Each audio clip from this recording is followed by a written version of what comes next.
Bonjour à tous et bienvenue sur ma chaîne WinDev Nurse. Vous voulez apprendre à coder avec quelqu'un qui n'est pas un programmeur, eh bien vous êtes au bon endroit.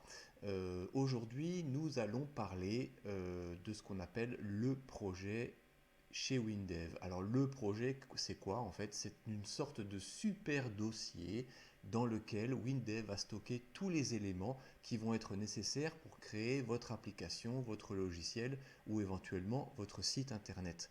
Alors ça peut un petit peu paraître bizarre, etc. Où est-ce qu'il va stocker ces informations? Comment est-ce qu'on va les retrouver? Et comment surtout on va créer ce projet? Eh bien je vais vous le montrer directement sur mon PC.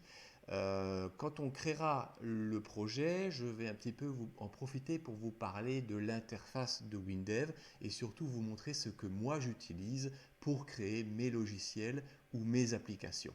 Donc on va arrêter de parler directement à la vidéo comme ça et on va se retrouver sur mon PC. Voilà, à présent on est sur mon PC. Pour utiliser WinDev, comme je l'ai dit précédemment, n'oubliez surtout pas de mettre votre petite clé de licence, sinon, comme je l'ai expliqué, le logiciel ne démarrera pas. Là, on est sur mon PC, on va donc aller sur Windows 25. Ma clé est connectée. J'ai créé mon compte, donc je vais rentrer mes paramètres avec mon mot de passe. Et, là bien sûr, petite erreur, je n'ai pas pris le bon clavier, ça arrive. Voilà. Donc WinDev se lance. Et on se retrouve sur l'interface de départ. Alors qu'est-ce qu'on voit en fait? Vous avez ce qu'on appelle ici en haut le bandeau. Donc je vais essayer de bien vous le délimiter. Donc le bandeau est ici. Voilà. C'est principalement la partie qu'on va utiliser tout à l'heure quand on aura créé notre projet. Et puis sur la partie gauche de l'écran, vous allez avoir des fonctionnalités ici que on va utiliser plus tard. Vous allez trouver en fait dans ces fonctionnalités quelque chose que l'on appelle créer le projet. Alors créer le projet, en fait vous pouvez le créer depuis cette partie gauche de l'écran, mais ça j'ai remarqué que c'était plutôt depuis Windows 25 et Windows 26. Par contre, si vous allez en haut à gauche, vous avez ici une espèce de, dans l'interface, un endroit où il y a marqué nouveau. Si vous cliquez dessus, en fait, vous allez retrouver à l'écran tout ce que vous pouvez créer dans un projet, des fenêtres, des requêtes, des états, des données, automatiser des choses ou du code. Et au milieu de tout ça, vous avez la création du projet. Donc je clique sur création de projet. Et là, en fait, démarre un assistant de création qui va vous demander concrètement qu'est-ce que vous voulez créer. Alors avec WinDev, on peut créer beaucoup de choses en fait. On peut créer des applications qui vont tourner sous l'environnement Windows ou sous environnement Linux. On peut créer des composants. On peut créer aussi du Java, enfin un programme qui tourne sous le Java. Mais là, pour tous les tutoriels que je vais vous présenter dans le futur, on va partir du principe que vous voulez créer un logiciel qui va tourner sur votre PC avec un environnement Windows. Donc là, je sélectionne application Windows ou Linux et je clique sur suivant. Là, en fait, c'est ou Windows ou Linux, donc il vous demande en fait de repréciser. Donc dans ce cas-là, on va rester sur la plateforme Windows. Et puis, on vous demande si vous voulez créer un projet vierge ou créer un projet à partir d'un exemple qui existe déjà, puisque WinDev en fait propose beaucoup d'exemples pour pouvoir étayer le code, vous montrer ce qu'on peut faire avec. Bon, nous, on va créer un projet vierge. Donc, suivant. Est-ce que ce projet va devoir tourner sous un environnement qui est en Windows 32 bits ou en Windows 64 bits? Aujourd'hui, tous les PC qui sont vendus sur le marché sont vendus avec un Windows en 64 bits. Mais il est aussi possible que vous soyez appelé à développer un logiciel qui doive tourner sur du 32 bits sur un ancien système. Bon, aujourd'hui, mon PC est en 64 bits, le vôtre probablement aussi, donc on va créer un exécutable qui est en 64 bits. Donc je sélectionne. Et puis là, maintenant, on me demande de donner un nom à ce projet. Donc, vous allez aussi créer ce projet, lui donner un nom. Donc, moi, je vais l'appeler WinDev Nurse Tutoriel. Voilà.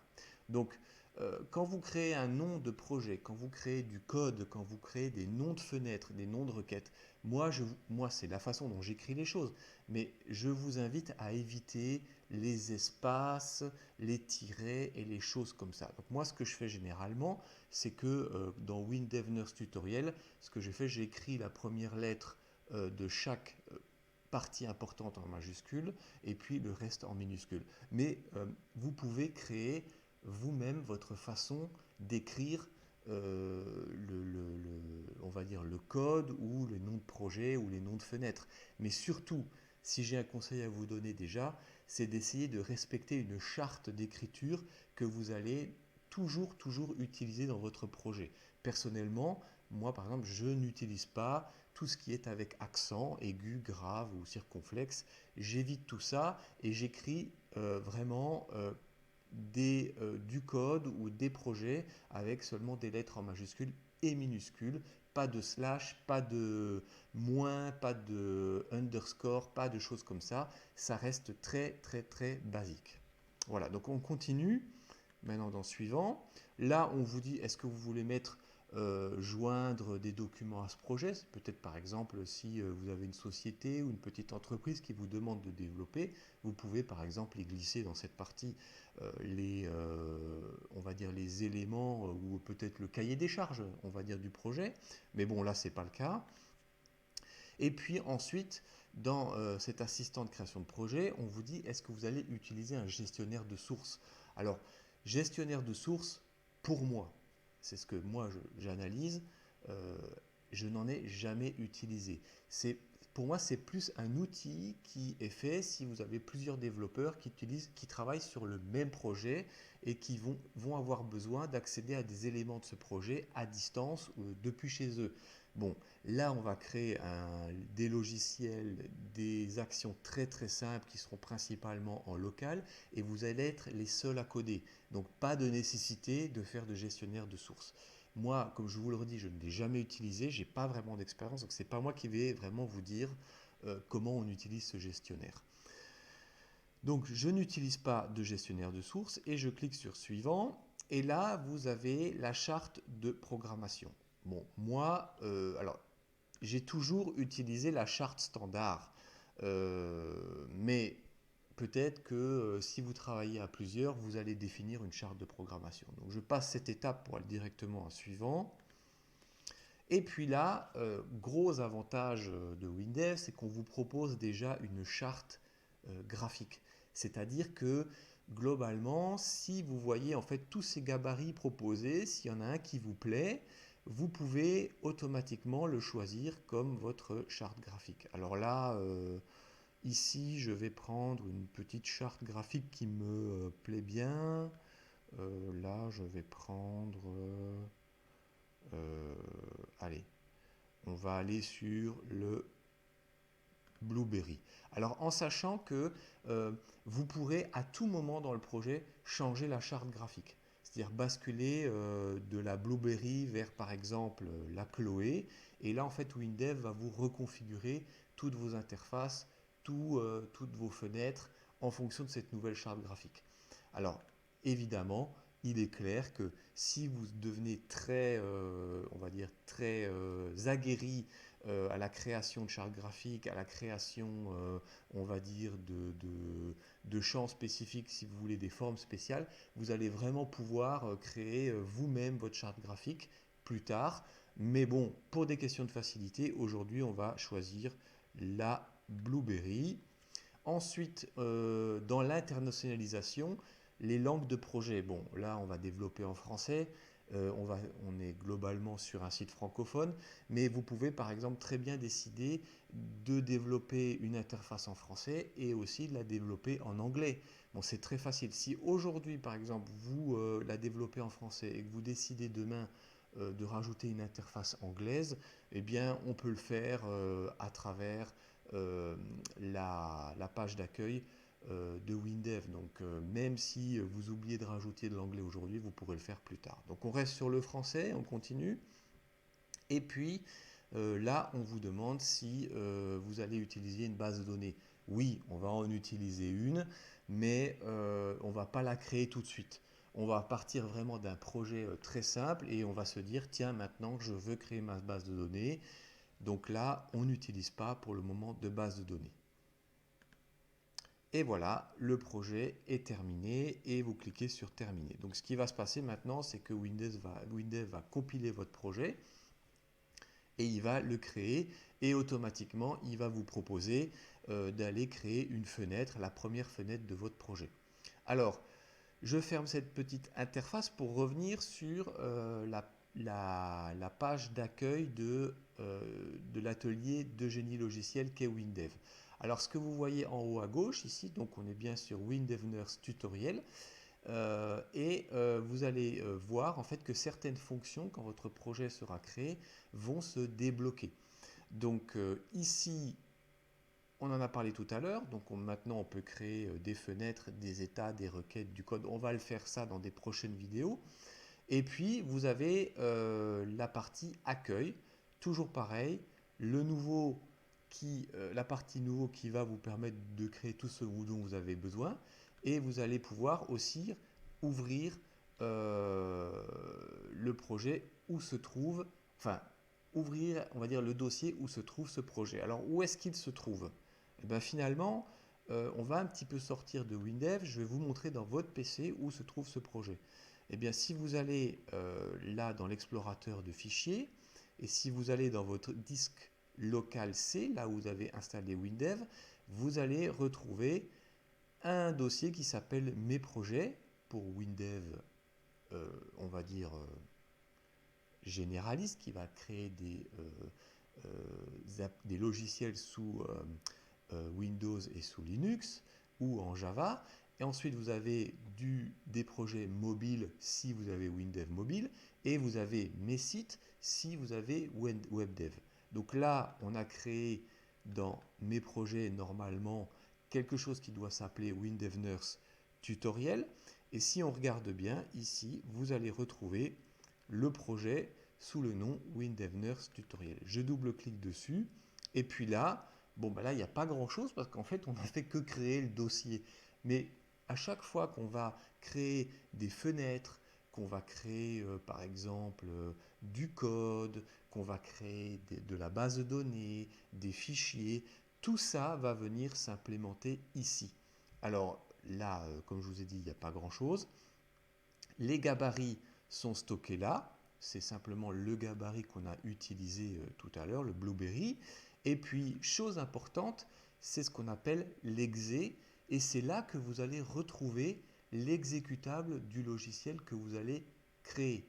Donc si vous avez besoin, par exemple, d'utiliser votre logiciel sur une clé USB ou sur un PC, c'est là qu'on va, quand on va compiler le projet, quand on va créer le vrai logiciel, eh bien on va tout retrouver là, mais on aura le temps de retourner sur cette page. Donc je retourne maintenant vite fait sur l'interface de WinDev. On est bien dans le WinDev Nurse Tutoriel. Ici, vous avez l'adresse où se trouve le projet. Donc, c'est mes projets WinDev Nurse Tutoriel. Et puis, le GDS, s'il y en a un. La partie analyse, dans la partie analyse, vous allez en fait retrouver tout ce qui est lié à la base de données, au stockage des informations. Je parle bien de la base de données où vous allez encoder les informations qui vont être utilisées dans vos fenêtres, qui vont être utilisées dans vos requêtes, qui vont être utilisées dans votre code, etc. Mais là, pour le moment, il n'y a rien de créé. Et puis, à sa droite, les éléments. Alors, les éléments, c'est quoi? Ça va être, par exemple, les fenêtres que vous avez dessinées. Ça va être, par exemple, les requêtes que vous avez créées pour poser des questions à la base de données. Ça va être tout un tas de choses que vous allez retrouver ici. L'audit statistique et compilation, il va être fait de manière, on va dire, automatique par WinDev, et il va vous dire à certains moments, tiens, là, vous avez créé une fenêtre que vous n'utilisez jamais. Tiens, là, vous pourriez, par exemple, accélérer le processus de votre W langage parce que vous répétez plusieurs fois la même chose. Bon, c'est très intéressant de voir ça. Et puis, bon, composant. Bon, moi, le composant, je m'en sers pas beaucoup personnellement. Et puis la partie code, alors ça c'est vraiment la partie que je trouve assez gratifiante quand vous allez apprendre à coder, c'est que lui il va vous dire, ben, vous avez déjà codé tant de nombre de lignes, vous avez fait tant de traitements, vous avez créé tant de procédures. Et ça, avec le temps, vous allez vous rendre compte que vous allez vous mettre à coder beaucoup, beaucoup, beaucoup de lignes. Sinon, dans la partie supérieure, donc si on va dans projet, bon là il y a beaucoup de choses, mais quand par exemple vous allez vouloir euh, générer votre projet, c'est-à-dire transformer votre projet en logiciel, ben, vous allez utiliser cette partie générer. Ici, vous avez la description, par exemple, de votre projet, mais vous pouvez par exemple changer des éléments dans cette description, changer l'analyse, etc. Donc on verra ça avec le temps. Je n'ai pas envie de trop vous surcharger. Moi, ce que j'utilise, c'est surtout générer la description et puis la recompilation. Pourquoi? Parce que quelquefois, bah, il peut arriver qu'il y ait des petits bugs dans le code, qu'il y ait des petites erreurs qui se glissent. Et en recompilant votre projet, eh bien, vous allez pouvoir, on va dire, repartir sur quelque chose de propre sans supprimer vos lignes de code, sans supprimer vos fenêtres ou vos requêtes. Le GDS, je ne m'en sers pas. Les tests automatiques, bon, personnellement, pas trop servi. Et l'affichage et les outils. Alors, dans les outils, il y a une chose dont moi j'utilise beaucoup, c'est le WDMap. Le WDMap, c'est par exemple ce qui va permettre de lire ce que vous avez dans vos fichiers de données. Alors, euh, bon, aujourd'hui, je ne vais pas parler des fichiers de données, ça va être vraiment le sujet de la prochaine vidéo, où là, on va vraiment créer le premier fichier de données, vous montrer ce qu'on peut y mettre.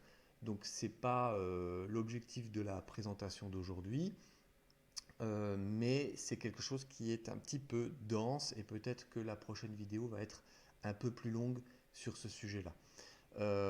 Et puis, autre partie que j'aime bien, c'est l'explorateur de projet qui est à droite, où là, en fait, vous allez retrouver dans des sous-dossiers tous les éléments que vous avez créés. Alors, il y a un petit peu, quand on va sur Internet et qu'on parle de WinDev, il y a souvent des gens qui disent, oui, WinDev, quand on rentre dans le projet, c'est pas très bien organisé, ils ont tendance un petit peu à mettre tout au même endroit, etc. Alors moi, ça ne me pose pas personnellement de problème d'avoir ce type d'organisation, mais j'imagine que des vrais développeurs qui ont fait du Java, du C ou du C++ et des choses comme ça, bon, ça peut peut-être un peu les perturber. Mais moi, à mon niveau de développeur, ça n'a jamais été un problème.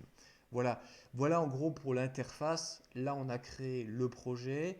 Maintenant, on va surtout dans les prochaines vidéos parler d'une chose qui est l'analyse et on va créer cette analyse avec un fichier de données, un seul fichier de données et vous verrez que ça sera bien assez. Voilà, j'espère que ça vous a aidé.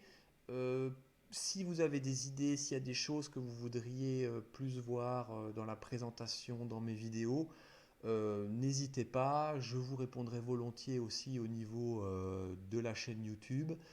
Je remercie aussi les 4 personnes qui me suivent déjà. Moi, je suis très content, quoi. J'ai vu que les vidéos ont été regardées. Ça me fait vraiment plaisir parce que je me dis que peut-être ça vous aide dans l'utilisation de WinDev. Et vraiment, encore une fois, prochaine vidéo, ça va être le premier fichier. Qu'est-ce que c'est qu'un fichier? Qu'est-ce que c'est qu'une base de données?